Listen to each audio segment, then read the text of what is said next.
Una-una, ano ho bang dapat kong itawag sa'yo, Julie o Dondon?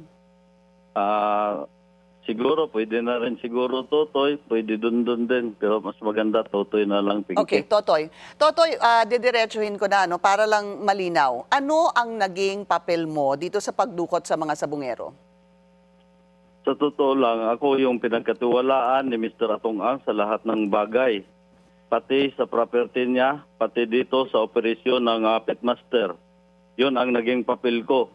Ngayon, yung sa missing sa bungiro naman, yung si Mr. Eric De La Rosa ang taga-monitor sa audio at pag mayroong tsopi na nakikita niya, itinatawag niya kay Mr. Charlie Atong Ang din, si Atong Ang, itinatawag niya rin sa akin at kinakausap ko na rin yung si Elda Rosa. Then pag mag-signal na si Eric De La Rosa, nakausap niya na si Boss Atong, babalikan ko ulit si Mr. Atong Ang. Tatanungin ko, boss, okay na ba na kailangan ng pick upin yung ano? O sige, tawag mo na yan doon sa mga pulis. Yun ang naging papel ko sa kanya. Ako ang tagatawag at ako ang taga-usap doon sa mga tao na gumagawa ng tsupe. So, babalikan ko lang. So, ibig sabihin nun, tsupe, sa pagkaintindi ko, pag nagkaroon ng dayaan. Yes. Okay, so pag may nakita itong sinasabi mong si Eric De La Rosa, minomonitor niya yung laro, no?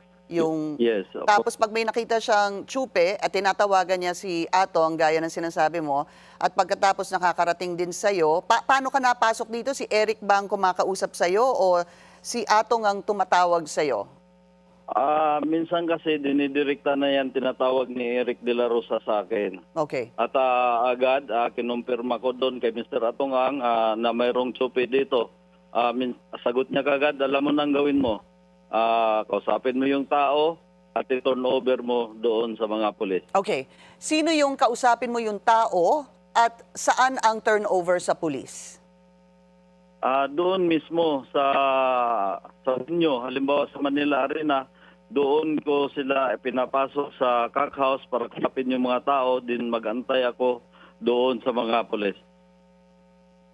Okay. At sino yung mga pulis na pumupunta doon at kinukuha itong mga dinadala mo sa isang kwarto? At sa ngayon, hindi ko muna mapangalanan yung mga pulis na yan at Okay. Hindi pa ako. Okay. Totoy, so ganito, no? Hindi mo pa papangalanan yung mga pulis. Dito sa sinasabi mo na case ng missing sabungero, ilan sa kanila, sa pagkaalam mo na ikaw mismo ang gumawa, ay dinala mo sila sa isang lugar? Ano yung tawag mo dun sa lugar? I didn't quite get that. Sa totoo lang, hindi naman ako ang gumawa noon para sa ano. Ako lang ang pumipick up doon sa taong gumagawa ng tsupe at nakausap ko yan ng maayos at dinala ko yan sa cock house. Ibig sabihin ng cock house, yun yung pinagdagalahan ng may mga entry doon na pinapasok yung mga manok nila. Duck house. Cock house. COCK, doon mo dinadala sa cock house itong mga sinasabing nandaya. Yes, Okay. Pinky. So, Totoy, pagka dinala mo sila doon sa cock house na yon, sabi mo may tinatawagan kang police para i-pick up sila, hindi ba? Nakikita mo ba with your own, nandun ka pa ba sa lugar, sa cock house, kapag pinipick up na itong mga taong nandaya? Nandun yung ginaya ng witness, si Rogelio Burican. Yun ang inuutosan ko para bantayan yung mga taong nandaya. Opo. Actually, yung si Roger Burican. Pero siya yung kayo po, nandun pa po kayo sa cock house bago po i-turn over itong mga taong supposedly nandaya sa sinasabi niyo pong police. Minsan kasi sa sobrang busy ko, minsan iniwan ko na lang doon sa driver ko yung si Rogelio Roger Burican na pagkatiwalaan ngayon ni Mr. Atong Ang na ginamit niya maging star witness para sa kaalaman ng lahat. si Rogelio Roger Burican, siya yung nagbitbit ng taong nawawala. Yung pinalabas sa Channel 7, dalawa yan sila. Yung nakapula kanina, siya yun si Rogelio Burican, bakla yung palayaw niyan. At yung kasama niya, si Rodilio Anigig. Yung nakaputi kanina, napula yung sombrero. Sila po yung nakuhaan sa ng video ng cellphone na binitbit nila yung tao bago wala, yung nakapusas. Mhm. So, Totoy, balik lang ako dun sa tanong ko, no? So, dinadala mo sila sa cockhouse, tapos may tinatawagan ka, sinasabi mo na pulis. Tama pa ba? Tama pa ba ako doon? May tinatawagan kang pulis at mula doon, pupunta yung pulis. Pinky. Mga pulis po yan, mga pulis. At ilan sila? Ko muna yan.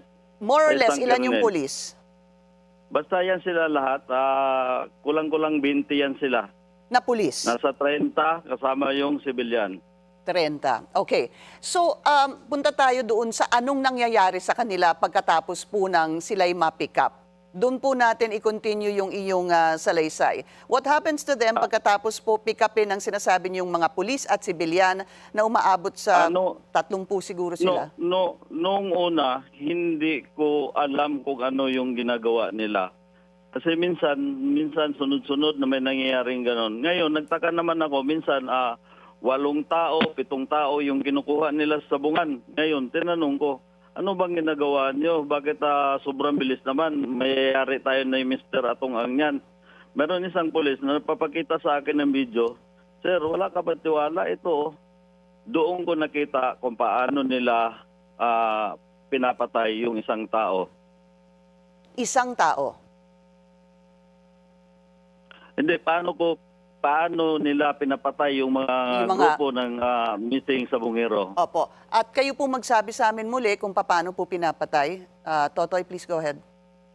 Katulad nung nakita ko based doon sa video na pinakita nila sa akin, yung isang tao ginagamitan nila ng tie wire at yung parang kanta ba na kiling mo simple, dinahandahan nilang ginagarote hanggang sa mamatay. Pagkatapos parang binawakwas nila yung tiyan, yung mga laman-laman para nung una tinanong ko bakit kailangan yung parang pangit na tingnan, yung sobrang karumal-dumal na tingnan yung tao. Sabi nila sa akin para madaling lumubog at hindi lulutang yung tao. At dito papasok yung storya na nilubog sila, supposed to be, sa Taal Lake.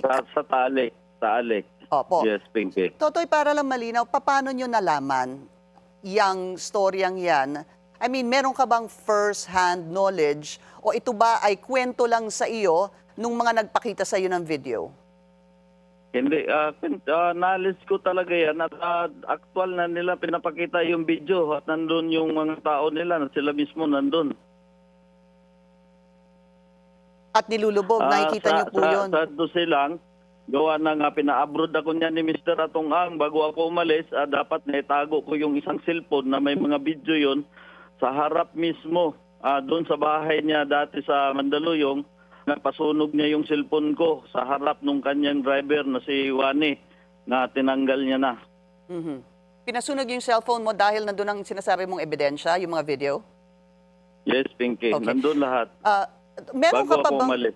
Opo, meron ka ba bang, dahil ang sinasabi mo nga wala na po yung ebidensyang yon, meron pa bang ibang ebidensya na magsasubstantiate o magpapatunay dito sa sinasabi ninyong pagpatay, allegedly dito sa mga missing sa Bungero? Meron pa bang ibang evidence that you have on hand? Yes, Pinky. Katulad niyang sa San Pablo, yung si John Lasco. Buti na lang, yung USB na yon na binigay sa akin ng isang kernel na sinabi ni Mr. Atong Ang sa akin na sunugin mo, pero napag-isip ako at tinabi ko talaga yon. Gawa ng nung magkasama kami noon sa isang helicopter, 3 kami niyan, kasama yung piloto, ako, si Celso Salazar at saka si Mr. Atong Ang. Nung pagdating namin doon sa may Batangas, sa may dagat, nadulas siya, naikwento niya, dito ko nilubog yung tao ko dati, na katulad kay Dondon. Bigla silang nagsinya si Celso na tinuro ako na nandun ako sa harap. Bigla nila tinanggal yung headset. at nag-usap silang dalawa. Aha. Doon ako nakapag-isip, pag marami na pala talagang alam, pinaliligpit na pala ni Mr. Atong Ang. Mm. So, meron ka pang, nasa iyo pa itong USB na to, Totoy? Yes, nasa akin at naibigay ko na yan din doon sa DOJ, sa IDJ. Nabigyan ko na rin sila ng Nandun kopya. na? Nasa CIDG na? Yes, Pinky. Okay. Totoy, papaano naman dahil lumutang din yung pangalan ni Miss Gretchen Barreto dito, bakit siya nasama dito sa usapin na ito? Ganito yan, Pinky. Minsan, 24 hours, magkasama yan sila sa isang kwarto, magkatabi pa. So, lahat ng sikreto, binibulgar din ni Mr. Atong Ang kay Gretchen Barreto. Kaya ang pakiusap ko kay Ma'am Gretchen, Ma'am, ngayon, makipagtulungan ka na lang sa akin. Tumayo ka na rin na bilang isang witness. Dahil alam mo naman lang mga pangyayari at kwinikwento mo naman sa'yo lagi yan. Meron pa bang may iba ka pa bang kasama, Totoy, na magpapatunay dito sa iyong sinasabi? Sa totoo lang, yung apat na nasa kanya na mga tao na involved, yung nakasuhan, yung mga kasama ko, na pinapa-interview na, kunyari, kawawang-kawawa, nasa kanya yan. Sila lahat may alam yan. Binabaliktad nga nila doon sa interview na kawawang-kawawa at ako daw ang milyonaryo at parang binabantaan ko pa raw ang buhay nila. Mr. Atong Ang masabi ko lang sa iyo, humarap ka. Dito natin makikita kung sino ba talaga sa atin dalawa nagsisinungaling. Yung mga tao, tinuruan mo pa dahil nga sa impluensya ng pera mo, pasahod mo, buong pamilya nasa loob.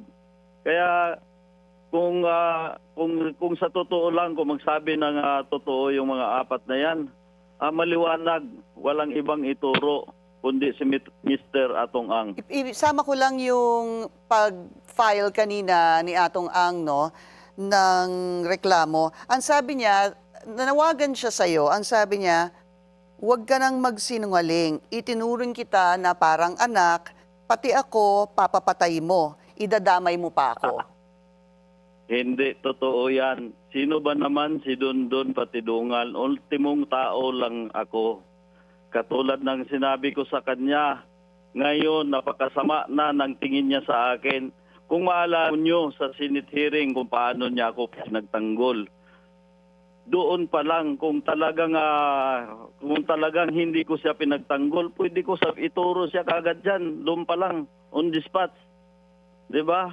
Isa pa, mayroon pang isang Pinky, yung isang kaso, yung para alam ng lahat sa mga nakikinig sa akin, yung kaso ni Mr. Yulo hanggang ngayon hindi mapamasolve yun. Ngayon, nanawagan ako sa mga anak ni Mr. Yulo. Ito na ang pagkakataon na ang mastermind si Mr. Atong Ang kasama yung kanyang anak kasama yung kanyang kapatid na si William. Yun ang nagmumonitor kay Mr. Yulo doon sa Pampanga. Kasama yung dating si IDJ na si Ediboy Villanueva. Ang una, sinabi niya sa akin, doon may atraso kay Irap yan, kinuha yung mga alahas ni Irap. Kalaunan, nalaman ko may utang pala sa kanya na 5 million. Nung bandang huli, nalaman ko na kumpare pala niyan. Ganon kasama si Mr. Atong Ang. At saka yung mastermind, nakakulong. Yung driver ng motor, nandyan sa kanya. Ang pangalan ng driver ng motor, si Julius Gumulon. Yun ang niya. Yun yung driver, nasa kanya. Kasama yan sila Roger Rogelio Burican. Kailangan mo lang daw ng pera ayon sa kampo ni Atong Ang kasi natalo daw kayo sa eleksyon? Pinky, sa totoo lang, di ba sinabi niya, pinalabas niya na bilyonaryo ako. Bakit kailangan ko pa ng pera? Sa totoo lang yan si Mr. Atong Ang, napakagaling magsinungaling yan. Ayun na ang masasabi ko. Nung panahon, para malaman nyo, tingnan na lang natin yung mga nakaraan. Di ba gusto niya rin ipapatay si Chavit Singson? Kaya nagkagulo ang buong Pilipinas noon? Siguro sa interview mo kahapon, ano, ilang katanungan na lang, dun sa ilang mga lumalabas pala na mga storya, Totoy, meron kasing lumalabas na meron daw senador at meron pang kongresista na dawit dito sa kaso. Totoo ba to? Alam mo, gawa-gawa niya lang yan para magalit yung mga senador at saka congressman. Gawa nung itong totoo talaga na membro sila ng ALPA. Ngayon, yung mga senador at mga ilang tao against doon sa mga ginagawa niya. Ngayon, nagmi-meeting yan, nandun ako, sinasabi niya, kasi nakasampol na sila na mayroong pinapapatay na missing sa bungero. Ngayon, nag-meeting ulit na nandun ako sa harap. Sinabi niya sa buong membro, kung hindi natin gagawin to, hindi lalaki yung sales natin. Noon yan, katarantado, ginawa pa niya akong sinungaling. Katulad nung sinabi niya na ako daw nag-extort sa kanya, kailangan ko ng pera dahil natalo ako nung eleksyon. Sa totoo lang, Pinky, yung mayroon silang pinapirmahan na papel sa akin para baliktarin ko. Yung recantation. Lahat ng recantation. Para baliktarin ko lahat ng katotohanan. Sinabi, inupiran pa ako ng 500 million, hindi 300 million katulad nung sinabi niya. 500 million ang inoffer sa akin. Ang sabi, hindi kaya ng konsensya ko. Natanggapin ko yung halagang 500 million dahil buhay na ng pamilya ko ang nakataya dito at pamilya ng mga namatayan na mga missing sa bungiro. Marami siguro nagtatanong din, Totoy, bakit ngayon? Bakit ka ngayon nagsalita? Sa totoo lang, ngayon lang ako nagkakataon dahil nagtiwala ako kay Direct PNP Chief Torre, kaya DOJ Remulla. At saka, ang pinakalas dito, pinapapatay niya na ako. At gusto pang masakirin kami buong mag-ina, pati mga anak ko. Matanong na rin kita, Totoy, kailan mo huling nakausap si Atong Ang? Dahil kausap ko siya, nung nagmamakawa na siya sa akin, nagtitik siya sa akin na parang 7 days ago, nagtitik siya sa akin na mag-usap daw kami sa isang hotel, ayusin na namin at hirap na daw sa kalagayan niya. At Yun meron, ang last namin pag-uusap. about 7 days Tapos, ago. Pinky, At nandun, nasa iyo Pinky. pa itong text na to na nagmamakaawa siya, gaya ng sinasabi mo. nandito sa akin, hindi niya pwede isinungaling na sa akin. Gusto Okay. mo, basahin ko para mayroon kang idea. Okay naman po, basta wala ho sanang mga Wala mura, naman, no? hindi na. Okay na, basta at least sinabi ko. At Sige, go doon ahead. mo na lang, Totoy, sige, go ahead. Para malaman nyo, pinapapatay niya ako sa halagang 50 million. Para alam ng lahat na kaya ako naglakas loob ng ganito. Sabi ko nga sarili ko, aanhin ko yung pira kung mapatay naman ako at mawalan ng hustisya ang mga kamag-anak ng mga missing sa bungiro. Alright. So, kayo'y umaasa. Ano ang plano mo from siguro here on, Totoy? Kasi yung affidavit mo, hindi mo pa naisusumite. Inaayos lang ng CIDJ na makompleto dahil pagdating sa akin, putol, nandoon na pinapapuntahan na ng CIDJ at mayroon na silang iniimbitahan na tao. Ano yung ibig sabihin ng putol at may iniimbitahan na tao? May missing link ba dito na kailangang parte o bahagi ng iyong affidavit? Kailangan kasi makompleto lahat ng aking affidavit. At bakit kulang, Totoy? Mayroon pang kulang ng konti. Siguro by next week may pasa na ito. Gaano ka-importante yung parte na yon at hindi maipasa ang iyong affidavit? Mas pinaka-importante talaga. At hindi mo masabi sa amin ngayon kung ano ito? Sa ngayon, wala ako sabihin. Okay. So, ikaw, siguro to end the interview, of course, you are in an undisclosed area. Ikaw ba ay pakiramdam mo ay safe ka? Sa ngayon, safety naman ako dahil palipat naman ako ng tirahan at alam ko kung gaano ka-powerful to si Mr. Atong Ang. At sino ang nag-aalaga sa iyo sa paglipat-lipat ng iyong tirahan o kung saan ka man naroroon? Nasa likod ko yung PNP. Alright. Maraming salamat sa iyong oras, Julie Dondon Patidongan o alias Totoy sa iyong oras. Siya ang sinasabing whistleblower sa missing Sabongero case. Thank you.